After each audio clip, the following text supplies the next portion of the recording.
আসসালামু আলাইকুম viewers, London Bangla ভয়েসে আবারও স্বাগত জানাচ্ছি আপনাদেরকে। এখনকার সর্বশেষ যে আপডেটটি আমরা পেয়েছি সেটি হচ্ছে যে এখনো পর্যন্ত আজকে কারফিউর দিনেও ১০ জনের মৃত্যু হয়েছে এই কোটা সংস্কার আন্দোলন করতে গিয়ে। সর্বশেষ আরেকটি হচ্ছে যে বিএনপি কারফিউ প্রত্যাহার বা সেনা প্রত্যাহারের দাবি জানিয়েছে এবং বিএনপি নেতা আমির খসরুকে আটক করেছে পুলিশ। এই খবরটি এসেছে বিবিসি বাংলাতে। আপনারা দেখতে পাচ্ছেন ইনসার্টে যে বিএনপি কারফিউ প্রত্যাহারের দাবি জানিয়েছেন আমির খসরু বিএনপি নেতা, তাকে আটক করা হয়েছে।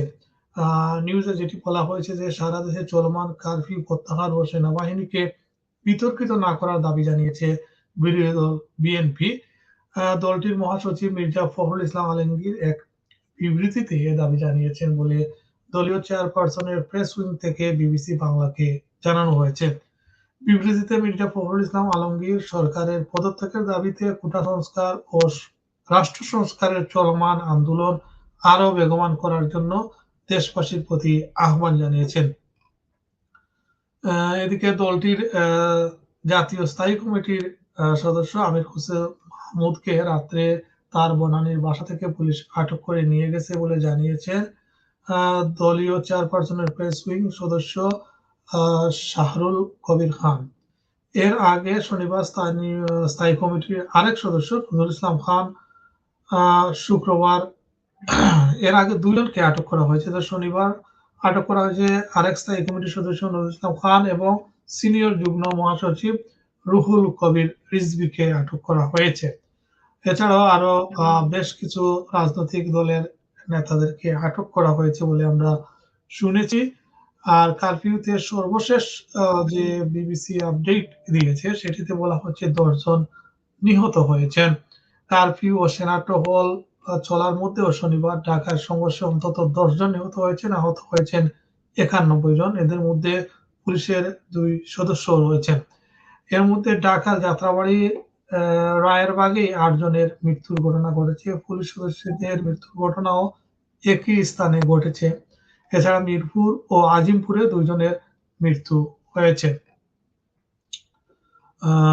আপনারা যদি দেখেন যে কিছু পিকচার যেগুলা কারফিউর অর্থাৎ আজকের ১ম দিনের ছবি। আমরা একজনকে হাত তুলে যেতে দেখতেছি। আরেকটি ছবিতে পুলিশ সদস্যদেরকে আমরা দেখতেছি পুলিশের সেনাবাহিনী গাড়ি নিয়ে টহল দিচ্ছে। এখানে রাস্তায় প্রোটেস্ট হয়েছে, ভাঙাচোরা রাস্তা আপনারা দেখতে পাচ্ছেন। এখানে সেনাবাহিনীর সদস্যরা এবং পাশে একটি মোটরসাইকেল যেতে আমরা দেখছি। এটি শনিবার দুপুরে ঢাকার মোহাম্মদপুরের একটি সড়কের এই চিত্রটি। আগেই আমরা যেটি বলেছিলাম যে রোববার এবং সোমবার সরকারের পক্ষ থেকে সাধারণ ছুটি ঘোষণা করা হয়েছে। সো ভিউয়ার্স, এই ছিল এখনকার পর্যন্ত আপডেট। আরো কোনো গুরুত্বপূর্ণ আপডেট পেলে আমরা আপনাদেরকে জানাবো। এদিকে আপনারা জানেন যুক্তরাজ্যে বিশেষ করে লন্ডনে পূর্ব লন্ডনের আলতাবালি পার্কে আজকেও বেশ কয়েকটি প্রতিবাদ সমাবেশ অনুষ্ঠিত হয়েছে এবং আগামী সোমবার সর্ববৃহৎ একটি আন্দোলনের ডাক দেওয়া হয়েছে। সেটি হচ্ছে ট্রাফালগার স্কোয়ারে। আপনারা জানেন যে জায়গাটি অনেক বড় এবং সেখানে একটি ঐতিহাসিক জায়গা। মুক্তিযুদ্ধের সময়ও এখানে অনেক সভা সমাবেশ হয়েছে এবং এই ঐতিহাসিক ট্রাফালগার স্কোয়ারে আবারও একটি বড় সমাবেশের ডাক দেওয়া হয়েছে এই কোটা সংস্কার আন্দোলনের সপক্ষে তথা সরকারের পদত্যাগের দাবিতে। সবাইকে ধন্যবাদ। আবার দেখা হবে ইনশাআল্লাহ।